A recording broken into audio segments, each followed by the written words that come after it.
Bien. Ya.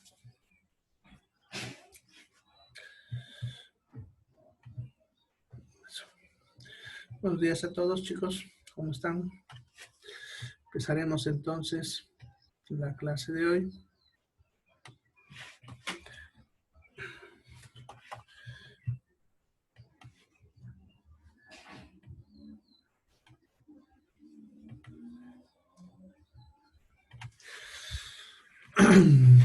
Bien, entonces hoy día vamos a ver un tema que se llama ética y ontología y prevención de contingencias legales en salud. ¿Ya? Y vamos a empezar hablando un poquito de lo que es moral y otros aspectos que son base para poder hablar lo que estamos hablando en este tema. ¿Ya?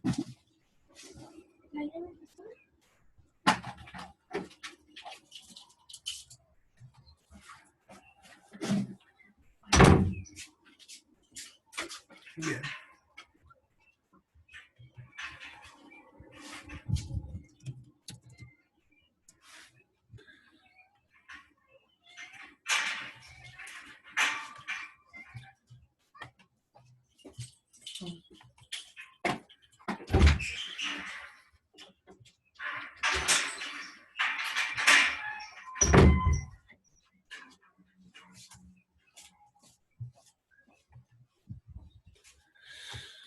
Bueno, entonces primero hablaremos qué es moral.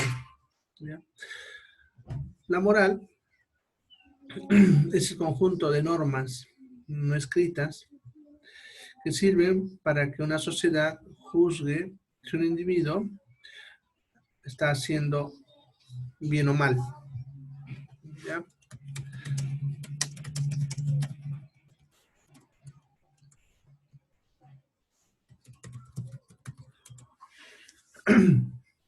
La moral es algo así como la conciencia, pero no de un individuo, sino de la sociedad.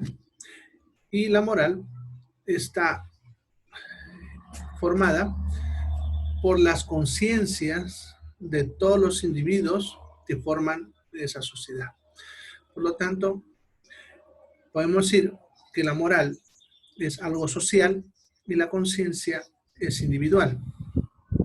Ambos sirven para saber si estamos haciendo algo bueno o algo malo. ¿Ya? La diferencia es que la moral es a nivel de un grupo social y la conciencia es individual. Sin embargo, la moral está formada por la suma de las conciencias de los individuos que forman esa sociedad. ¿Ya? Ahora, ningún ser humano tampoco nace con una conciencia que le dice si está bien o está mal. ¿Ya? El ser humano va aprendiendo qué son cosas buenas y qué son cosas malas. Eso lo aprende en base a lo que son los valores y los principios. Para entender eso, entonces tenemos que entender qué es un valor y qué es un principio. ¿Ya? Entonces, un valor, podemos decir que es un objeto al cual cada individuo le da un nivel de importancia en su vida. Ese objeto puede ser cualquier tipo de objeto. ¿Ya? Ustedes se acuerdan, cuando ven en colegio, hay dos tipos de objetos, los objetos tangibles y los objetos intangibles. ¿Ya? Entonces, entre los objetos tangibles están muchas cosas como un auto, una casa, ya, muebles, etcétera, que son también objetos. ¿Ya? Y entre los objetos intangibles estarían cosas como el amor, la amistad, etcétera. ¿Ya? Estos objetos, para cada individuo, tienen diferente nivel de importancia en su vida. Y ese nivel de importancia que cada individuo le da es lo que se conoce como valor. Por eso es la palabra valor. El valor que le asignamos a los objetos en nuestra vida, sean tangibles o intangibles, o como algunos dicen, materiales o inmateriales.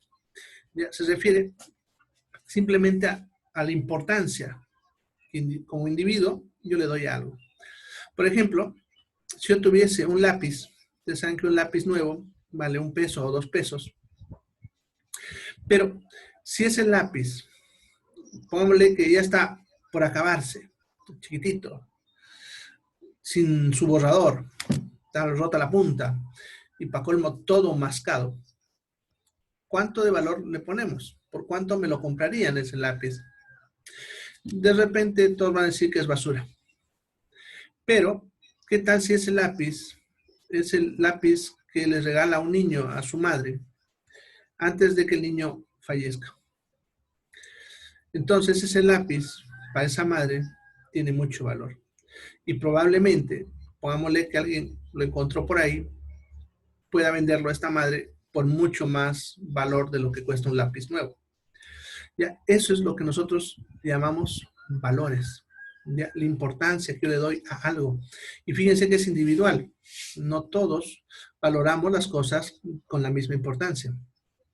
Para todos ya serán las cosas de diferente valor. Otro ejemplo, pongámosle que una pareja se va a un lugar como, pongámosle Dumbo, a una cena o algo así, y ahí, en medio de la cena, el novio saca un lapicero y escribe en la servilleta un te amo con un corazoncito, y de repente cosas como te casas conmigo o algo así. Seguro, esa servilleta tiene mucho valor para la persona que lo recibe. Y muchos de ustedes incluso guardan cosas así por años en su casa. Por lo tanto, para esa persona, esa servilleta tiene mucho valor. Pero para el mesero, hasta es causa de risa. Lo botará a la basura, porque para él no tiene valor. Porque los valores son individuales, también. Ahora, los valores tampoco surgen de nacimiento. Los valores se van formando en la vida de una persona en base a los principios y la experiencia. ¿Qué es un principio? Un principio también es un valor, pero la diferencia es que los principios no son valores propios, son valores de otras personas que influencian nuestra vida y nosotros lo vamos agarrando como propios. Ya, generalmente un niño maneja solamente principios y todavía no tiene valores, ya que para que formes valores, él también tiene que tener experiencia vivida. Entonces el niño lo que hace es usar los valores de las personas que están influenciando en él, como los padres, los profesores, hermanos o cualquier otra persona que esté influenciando a este niño, y él los maneja como si fuesen valores, pero no lo son, son sus principios. Y esos principios, conforme él va teniendo experiencias en la vida, se van a convertir en valores, ¿ya? Por sus experiencias que va teniendo. Entonces, cuando hablamos de moral, fíjense, tenemos que entender que la moral no surge de un individuo, sino de un grupo de individuos. Y cada individuo tiene su propia conciencia formada en base a sus propios valores y sus principios. Esto hace que la moral se modifique en dos aspectos, en tiempo y en espacio. En espacio, debido a que como está en base a grupos sociales, cada grupo social tiene su propia moral, ¿ya? Por ejemplo, la moral de la ciudad de Santa Cruz no es la misma que pueden encontrar en la ciudad de La Paz, en Brasil o en Alemania. Son diferentes. El mejor ejemplo es el carnaval. ¿Qué pasaría si en el carnaval de Santa Cruz la reina saliese bailando desnuda? Seguro habría alboroto inmediato, ¿no? Pero si ustedes van a Brasil, ahí es normal. No hay ningún problema. Nuestra moral es diferente, porque somos sociedades diferentes. Y aún así, cada sociedad tiene sus pequeños grupos sociales con diferentes morales. Ya tengan entendido que un grupo profesional, ya eso significa, por ejemplo, los que estudian farmacia, los que estudian enfermería o odontología, son un grupo social por lo tanto, tienen su propia moral. Eso es importante entenderlo para lo que vamos a ver. Ya, entonces, cada profesión, al ser un grupo social propio, tiene su propia moral y va a ser diferente dependiendo de la profesión en la que estoy ejerciendo. El segundo aspecto que modifica la moral es el tiempo, ya que la moral va cambiando a través de los años y eso se debe a que está en base a las conciencias y no se olviden que las conciencias están en base a los valores y principios y los principios se van modificando de generación en generación. Eso hace que también la moral vaya cambiando en tiempo. ¿Ya? La moral que nosotros tenemos en la actualidad no es la misma que había hace 100 años.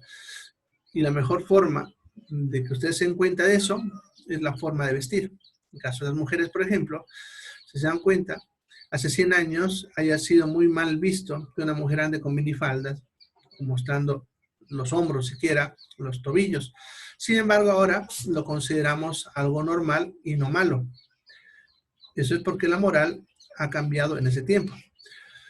Otro ejemplo sería la pena de muerte. Ya hace 100 años era aceptado en muchos países como un castigo para ciertos delitos. Ahora, aún en los países que todavía tienen eso en su norma jurídica, no lo aplican. Por ejemplo, Estados Unidos tiene el estado de Texas, que es el único que todavía tiene la pena de muerte como castigo para ciertos delitos, ¿ya? Y tiene presos que ya llevan más de 15, 20 años sin que se les ejecute porque ellos ya no están de acuerdo con la pena de muerte, ¿no? Recientemente un caso en Arabia Saudita, que es uno de los países donde se acepta la pena de muerte, acuérdense, un boliviano que fue allá y lo detuvieron por meter droga, y en ese país meter droga tiene pena de muerte, ¿ya? Y lo tenían que ejecutar, pero no lo ejecutaron, pero también es otro país que ya está cambiando su moral. Entonces, la moral, por lo tanto, están viendo, puede cambiar en tiempo y en espacio. Y la ética, como vamos a ver, tiene que ver con la moral, pero dirigido hacia una profesión. Bien. Entonces, ¿qué es la ética y qué es la deontología? La ética y la deontología son dos cosas diferentes, al mismo tiempo están sobre la misma base. ¿Ya?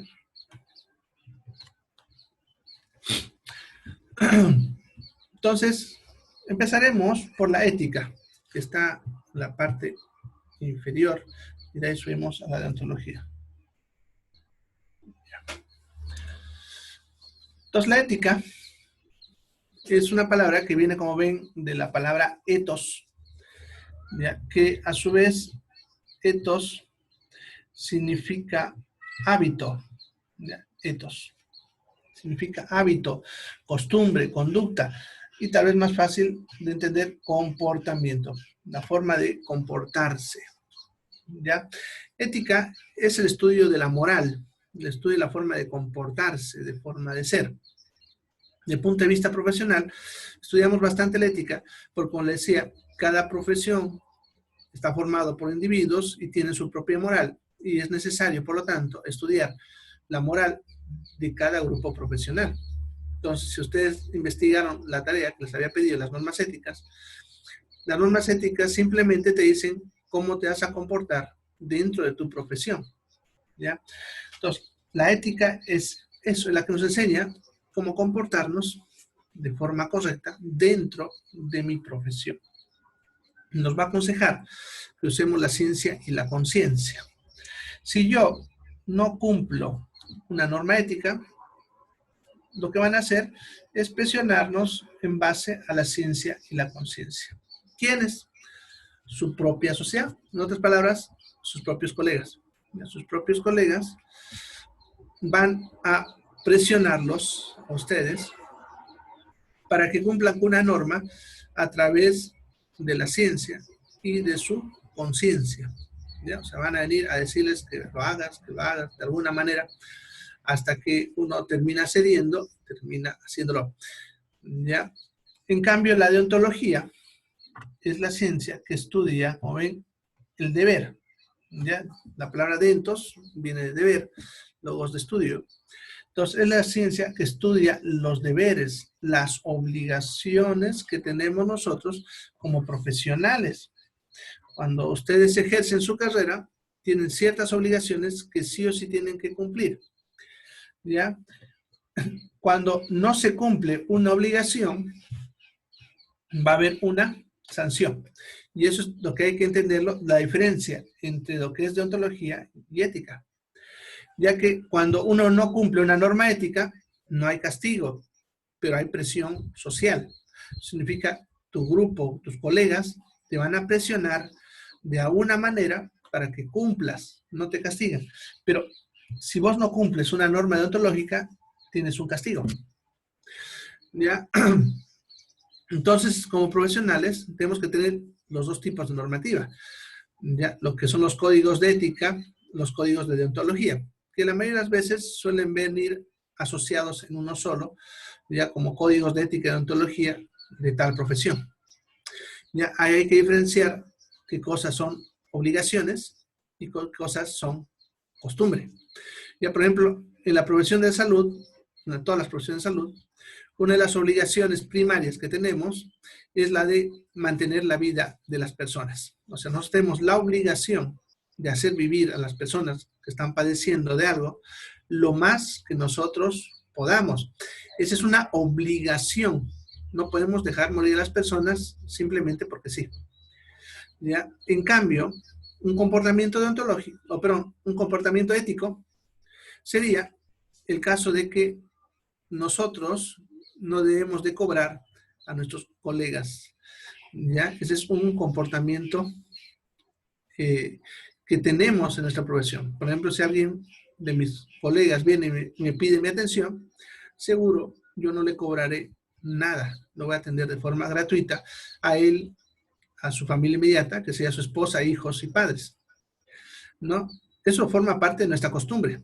Si quiero, le cobro, pero a nadie de los colegas le gustará que yo haga eso, porque no es un comportamiento natural de mi profesión, ¿ya? Pero no me van a castigar por hacerlo, simplemente me van a mirar mal, o sea, van a molestar conmigo por no haber cumplido una norma ética. Es la diferencia entre lo que es ética y deontología. Por lo tanto, ustedes deben conocer claramente cuáles son sus obligaciones y cuáles son sus comportamientos propios de su profesión.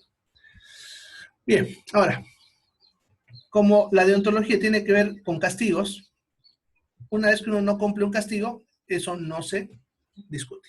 O sea, no lo cumpliste, puedes poner todas las excusas que tú quieras, pero igual te van a castigar. En cambio, la ética, como ven, es discutible. Eso significa que independientemente de lo que tú hagas, puedes discutir y decir lo hice por tal motivo y así resolver el problema, ¿no? Por ejemplo, ya, pon un ejemplo que siempre pongo sobre un chofer. Un chofer va manejando a una velocidad prudente, o sea, no está conduciendo a la loco, está manejando bien. Ya, de pronto ve que hay un borracho que va a cruzar la calle unos metros más allá, pero no cruza. Entonces el auto sigue avanzando y a último minuto el borracho se cruza, se mete y lo atropella. Entonces, ¿quién es el culpable en ese accidente? Me van a decir, el borracho. Claro que sí, él es el culpable porque él se cruza a último momento y eso genera su accidente. Sin embargo, el chofer se ve preso. Y a veces muchos se preguntan por qué ocurre esa situación, ¿no? Van a preguntarse por qué a veces el chofer se va preso siendo que se determinó que el culpable fue otra persona. Es porque hay normas deontológicas, o sea, normas que obligan a cumplir ciertos aspectos. En este caso, está el Código de Tránsito, en el cual dice que es obligación de todo chofer velar por la seguridad de los peatones. Y la otra norma que dice que el peatón tiene derecho de calzada. Eso significa que el auto debe haber separado, garantizar que el otro cruce sano, aun cuando el chofer tenga que esperar un rato, ¿ya? Y así él cumpliría con esa norma. Pero en un proceso judicial, el juez va a decir, sí, el borracho es el culpable, pero tú tenías que haber cumplido esta obligación y por lo tanto te vas preso. ¿Ya? Es así con nosotros. Puede ser que el paciente haya tenido la culpa en cierta circunstancia por no haber cumplido un tratamiento u otro, pero es nuestra obligación, a pesar de eso, mantenerlo vivo. ¿Entienden? Y por eso a veces suele haber conflictos legales el por no entender la diferencia entre lo que es ética y lo que es una obligación. ¿Ya? Tenemos obligaciones en cada profesión que tenemos que cumplir. Bien. Si hay preguntas, por favor, pregunten nomás. Yo estoy hablando y hablando. De repente no me están entendiendo. Porque a veces con estos temas me suele emocionar un poco y a veces avanzo sin parar. Así que no hay problema si me interrumpen. Bien. Cuando hablamos, por lo tanto, de ética y de ontología, hay tres relaciones que debemos evaluar. Uno, la relación entre nosotros como personal de salud, ahí estaríamos todos nosotros, y nuestros pacientes. La segunda relación es la relación entre nosotros como trabajadores de salud y nuestros colegas de trabajo, que aquí incluso en algunas profesiones lo dividen en colegas de la misma profesión y colegas de diferentes profesiones. ¿Ya?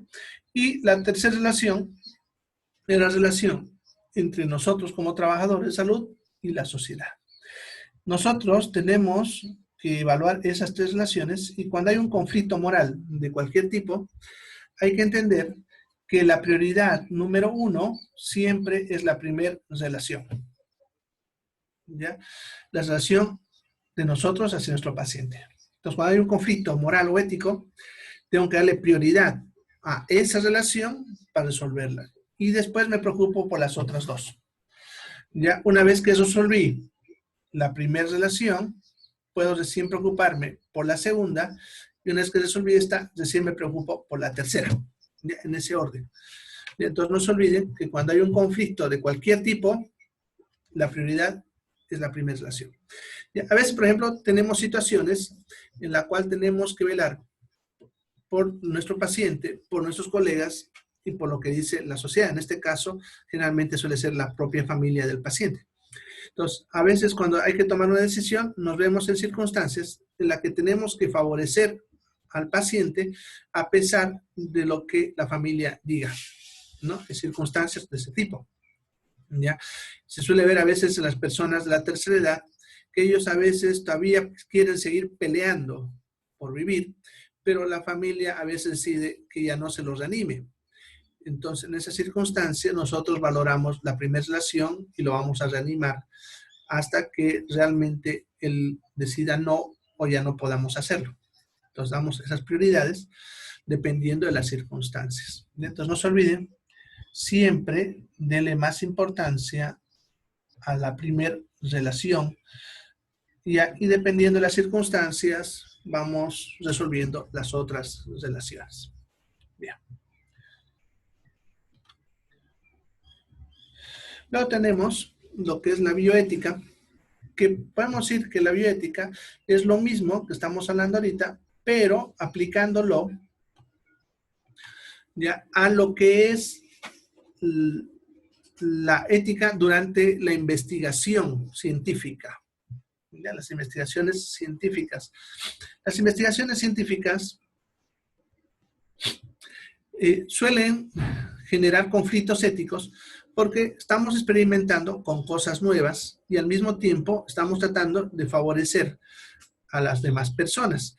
Pero a veces por tratar de favorecer a muchas personas podemos causar daño a unas cuantas. Por eso suelen tener conflictos. Y la bioética estudia esas circunstancias en las cuales la experimentación científica pudiese generar algún tipo de conflicto ético. Ya, generalmente aplica ciertas normas o reglas diferentes a lo que son las normas éticas que tenemos como profesionales, pero más que todo aplicados a garantizar que no se haga o se haga el daño mínimo a las personas.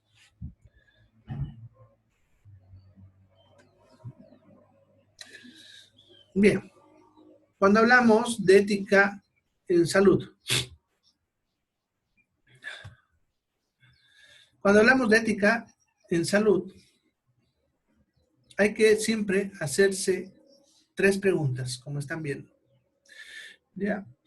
La primera pregunta tiene que ver con lo que le llamamos empatía.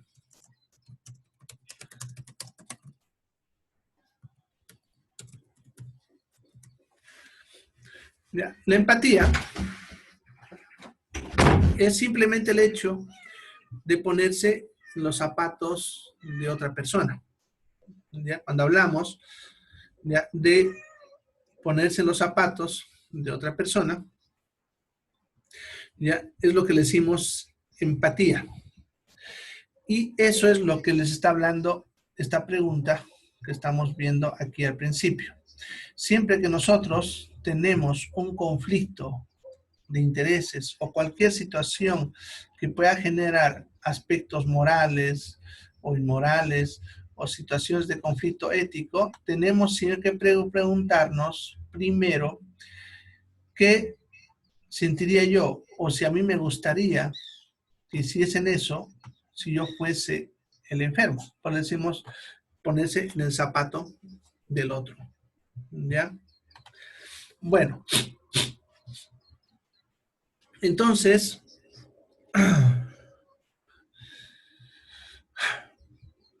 lo primero que tienen que hacer ustedes es preguntarse qué sentirían si estuviesen en la otra posición. Ya, por ejemplo, si a ustedes no les gusta hacer filas, pues entonces, cuando ustedes trabajen, no dejen que hayan filas en su área de trabajo. Si ustedes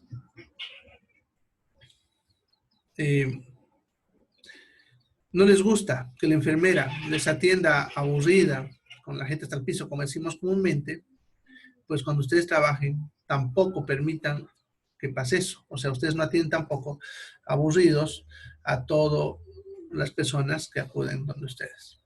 ¿Ya? Entonces, siempre tengan en cuenta que deben atender a sus clientes o a sus pacientes tal como a ustedes les gustaría que los atiendan. ¿Ya? Y eso en todos los aspectos. Por ejemplo, en salud, a nosotros no nos gusta, por ejemplo, que nos tengan sufriendo media hora de dolor.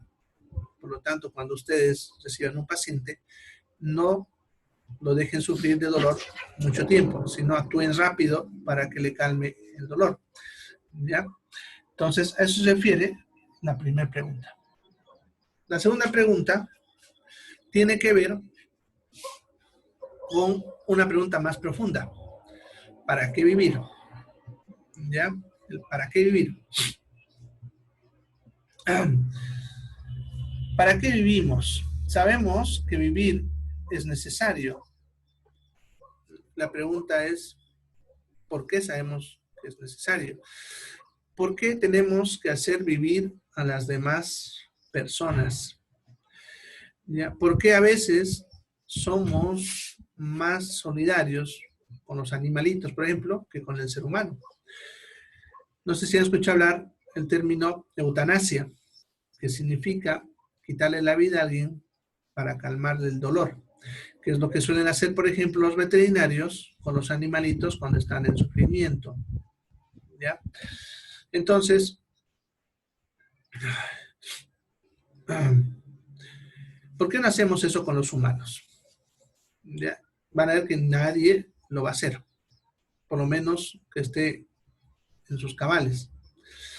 Sucede que para el ser humano, cada individuo que forma parte de la sociedad humana es muy valioso, sea cual sea. ¿Ya? Y por lo tanto, tenemos que hacerlo vivir lo más que podamos. ¿ya? Y forma parte, por lo tanto, de una de nuestras obligaciones, ¿ya? ¿Por qué les enseño esta pregunta? Porque va a haber situaciones en las cuales vamos a ver pacientes con mucho dolor, incluso niños a veces, y que no le calma con nada. Y nosotros en esos momentos nos preguntamos, ¿por qué lo estamos dejando que viva más? Sabemos que va a morir en un tiempo, pero ¿por qué lo dejamos alargarle la vida con mucho dolor? ¿No? Y podemos incluso trastornarnos mentalmente. Por eso es importante responderse esta pregunta. Es importante hacer vivir a cada individuo, porque pasan situaciones. Por ejemplo, un caso que yo tuve hace unos años de un hombre de 50 y tantos años, que era el único que todavía sabía quién era el padre de un chico, que se lo guardaron como secreto en la familia por muchos años, ¿ya? Y si él se moría, era su última oportunidad de este muchacho de saber quién era su padre, que tanto lo estuvo buscando durante toda su vida. Antes de morir, el señor, en realidad 5 minutos antes de morir, decide confesarle esta verdad. Imagínense que hayamos dicho, no está sufriendo mucho, y le quitamos la vida 10 minutos antes.